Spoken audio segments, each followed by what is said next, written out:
Bismillahirrahmanirrahim. Ordering of the words in a sentence is very important, and today we are going to talk about this topic. So let's start. Let me first tell you how these are problematic. Now let's have a look at these sentences for a while. Let me make them bigger for you. Few people learn anything that is worth learning easily. He blew out his brain after bidding his wife goodbye with a gun. A gentleman has a dog to sell who wishes to go abroad. If you look at the sense and meaning of these sentences, you will find out that there is some problem. If you look at few people learn anything that is worth learning easily. So now here there is a bit problem. It is a bit clear but a bit unclear. If we are saying he blew out his brain after bidding his wife goodbye with a gun, so this is giving a double sense. He bid his wife goodbye with a gun, so that's not possible. So this is a nonsense kind of sentence. So a gentleman has a dog to sell who wishes to go abroad. Now the dog wishes to go abroad. No, the dog could not be. So these are the nonsense kind of sentences. And why we are calling them as nonsense? Because they are the correct sentences, but their arrangement is wrong. The word order is not correct. So we have to learn about the word order of a sentence, how we can arrange different words, where they should be placed in a sentence, and in today's lecture we are going to cover that aspect. So, and we can find out that the different parts of speech, when they placed differently, they have different order. Their role may vary. Like here we have two example. The same word few. In the first sentence, it is few students are coming. In the second sentence, few of the students are coming. Now both of the sentences are giving the similar sense, but in the first sentence, this is indefinite adjective, whereas in the second one, this is indefinite pronoun. So just due to the arrangement of this word sentence, this role of this few is varying. And like in the other sentence, this book is mine and this is my book. Now the first one is demonstrative adjective because this is qualifying this book, and in the second one the word this is pointing out towards this book, so that's why this is demonstrative pronoun. So just by changing the placement of the word book, the part of speech has varied its role. So accordingly things may vary in their sense and meaning if we are not ordering them properly. So that's why we are going to learn the order of a sentence, the order of the words in a sentence in this lecture. So let's move on. Now the subject, we know subject, verb, object, subject and predicate as the basic part of the sentence already. So subjects are usually used before the verb. Now in these examples you can see they are coming to us. They is the subject, are is the verb. The cat ate the mouse. Now ate is the verb and we have used this subject before the verb. Now she will leave the country. Now will leave is the verb and she is used before this, so this is she is our subject. Now Mr. Ali is leading this campaign. Now Mr. Ali is the subject, it has been used before the verb. So the order of the subject is used before the verb. Now the object that comes after the verb, we use the object after the verb. Like the cat ate the mouse, the cat is the subject, and after the verb the mouse is object, it has been used after this verb ate. She will leave the country is object which has been used after the word leave, and leave is verb. Mr. Ali is leading this campaign. Now this campaign is object, it comes after the verb leading. So this is the order of subject and object, which is quite simple and we have discussed many times. Now there may be an indirect and direct, there may be two objects. So how we are going to order them? Definitely indirect object precedes the direct object. indirect object will come before the direct object and after the verb. So here, my friend gave me a book. A book is the direct object, whereas me is the indirect object. So you can see me is preceding a book. So that's why this is indirect object. Now lend me your ears. Now in this again, me is the indirect object and it precedes your ears, which is the direct object. So the indirect object mostly comes before the direct object in the sentences where there are two objects. So probably you know about the direct and indirect object. The direct object is the object that receives the action directly. Now the action of giving is received by the book, and the indirect object is the object, person or whatsoever for whom the action is being done. Now for me this action has been done, so that's why me is the indirect object. For me you are lending your ears. Your ears are the direct object which will receive the action of lending, but for whom you are lending your ears? For me. So for me is indirect object.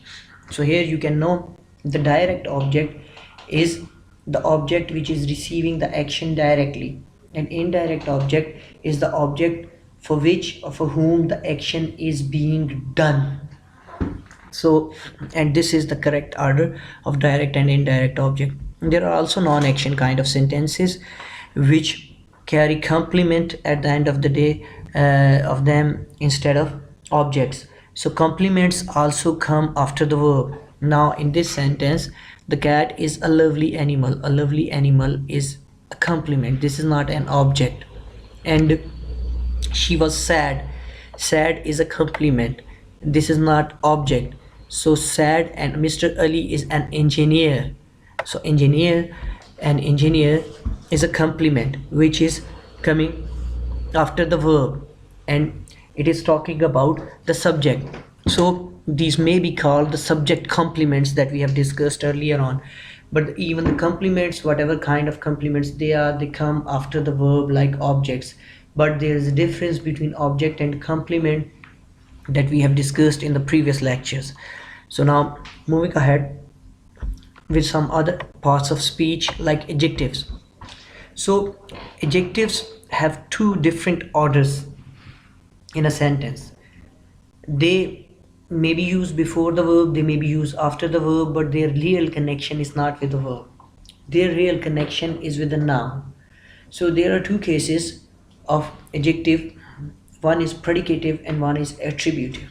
So predicative is now if we look at this sentence, she was sad. Now sad is the complement, and if we take out this sad, now this sentence is not complete. So incomplete predication. For its complete predication we are putting here the word sad.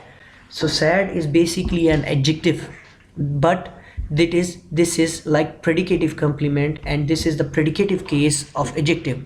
So that has been used after the verb and at the end of the sentence. So here in these cases we can find out this: he is happy. Now happy is adjective, this is used at the end, and after the verb this is predicative case. So predicative, they are intelligent, she is sad. So you can look at all these predicative cases, they are used after the noun and after the verb later on. Mean they are pointing out towards the noun, but they are not adjacent with the nouns. Whereas attributive cases, they are adjacent with the nouns and they are used before the nouns. Now the same word sad, we have been used like this: sad people are mostly unhappy. Now this people is a noun which is qualified by this sad. So now the sad is attribution of these people, and we have used the sad just adjacent and before the noun. So attributive case, if we are using the order of a sentence where we are using attributive case of adjective, we have to use it before the noun, adjacent to the noun and before it. And in predicative case it is after the noun and in the end. So here we can look for different examples Few cats, here cats is a noun and we have used few before it. Cold water, few cats like cold water. Now cold is used before this water, so these are attributive cases. I like the little paddler. Now the paddler is a noun and we are using this adjective before the noun.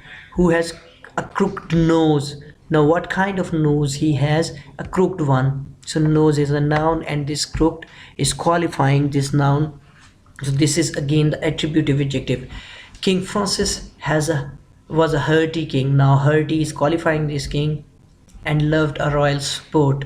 Sport is a noun and royal is adjective. So now all these greens are attributive adjectives, whereas all these black, happy, intelligent and sad, these are the predicative adjectives, and these have been used at the end of the sentence and after the noun, whereas these are adjacent to the nouns and before noun. Now adjective phrase.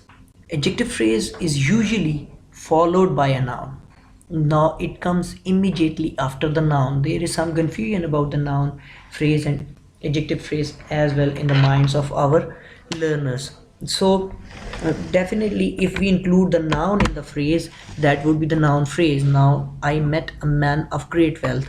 A man of great wealth is complete noun phrase, whereas I met a man of great wealth. Now of great wealth is coming just after this noun and of great wealth is qualifying this noun. So this is adjective phrase. Now we can look at this one.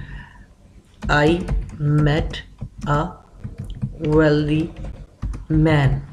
So the order is reversed now. Now when it was wealthy man and wealthy was adjective, so at that time we are putting this adjective before the noun. But when we have made adjective phrase which is replacing this wealthy of great wealth, we are putting it after the noun. So if we look at this complete phrase, this would be noun phrase, but if we look at with this word, this is adjective. Similarly, if we look at this complete phrase, this would be the noun phrase, but if we look at this part only, this is adjective and this is adjective phrase because it's the group of word. So in case of adjective and attributive case, it is used just before the noun, but adjective phrase is used just after the noun. So this is the difference. Now let's look for the second example. Men of principle never compromise on the rules. Now of principle, what kind of man? Of principle. So now this is again an adjective phrase which has been used after the noun. Okay, now let's move on for adverb. It is usually used close to the verb it is qualifying or to the adjective it is qualifying. So the verb adverb may qualify three things. It may qualify a verb, it may qualify an adjective, it may qualify an other adverb, and it should be used close to the words which it is modifying. So here we can see he is a very healthy man. Now healthy is an adjective and this very is just adjacent to this one. So this very is adverb and this is how healthy he is. This very is answering that how healthy. So that's why we have just put it adjacent and near to this healthy. So that's what we are learning about the ordering of the words in a sentence, that we put the adverb just near to the word it is modifying. Now let's have a look at the second example. They have almost completed the task. So how much task has been completed, the degree of the task. So almost completed, this almost is talking about the completion, to what extent it is completed, to what extent it is completed. So this adverb of degree we have used just before this verb which it is qualifying. Now he always wastes the time. Now this is adverb of frequency, how many times he wastes his time. So this adverb of frequency we are using just before this verb, mean this is modifying this verb, so we have used it close to that verb. So now there are few adverbs which qualify the complete sentences. When an adverb is qualifying a complete sentence, then that adverb is used before that complete sentence. It's like just putting that bracket on that sentence. Indeed, Allah is all knowing. बेशक Allah सब जानने वाला है. So here this indeed is qualifying this complete sentence. That's why we have used it in the beginning. So therefore we must follow his message, his Allah's message. So therefore now is qualifying this complete one. So we are using this therefore in the beginning. So this is another adverb which we can use in the beginning of the sentence while it is modifying the whole sentence. Then we have come at the point where we did started. Why we learned all these things in the beginning, we have gone through these three sentences. So that's what we were talking about, and we are about to end the lecture with this thing, that our qualifying clauses and what we have learned already, mean whatever adjectives, object, all these things we have learned, they have a sequential order. They should be close to the other words which they are qualifying. And same is the case with the clauses. When we are making complicated sentences or complicated clauses or phrases, all qualifying clauses are placed close to the possible verb, like we have done in the adverbs or adjectives. I mean, few people learn anything that is worth learning easily. Now if we put this easily here, you can find out this sentence is more clear. Few people easily learn. Now this is adverb and this is qualifying this learning. So few people easily learn anything that is worth learning. So now this is giving a better sense. Now let's look at the other sentence, which was a nonsense kind of sentence. In the beginning, he blew out his brain after bidding his wife goodbye with a gun. Now with a gun, earlier on I have discussed, it's looking like that he has bid his wife goodbye with a gun. So it's not making the sense. If we put this with a gun right here, he blew out his brain with a gun. He blew out his brain with a gun after bidding his wife goodbye. Mean when his wife left him, he committed a suicide with a gun. So now it is giving the right sense by just putting this phrase in the right place. Now let's talk about another clause. A gentleman has a dog to sell who wishes to go abroad. Now we were confused whether dog is wishing to go abroad or a gentleman is wishing to go abroad. But the sentence says a gentleman who wishes to go abroad has a dog to sell. Now when we put this relative clause at its right place and close to the person who it is qualifying, it is giving much more better and clear sense than what it was giving in this case. So this is how we can order our sentence and we can avoid the confusion. So this is in the normal case, but there is one exception that I'm going to discuss. Sometime for the sake of our communicative purposes, we change the style and order of our sentence, but that is not the usual order and style. Usual order or style we have discussed, like you have seen in the poetry and in all other genres. Sometime we are violating few grammatical rules, and we are in probably you have witnessed in the poetry. So for few other purposes, sometime we do violate these rules, like sometime to put the emphasis, or to put the more stress on some particular phrase that we want to highlight, we put it in the beginning, or we change the sentence structure. Like you can write a simple sentence with a proper order, that he drowned in the middle of the sea.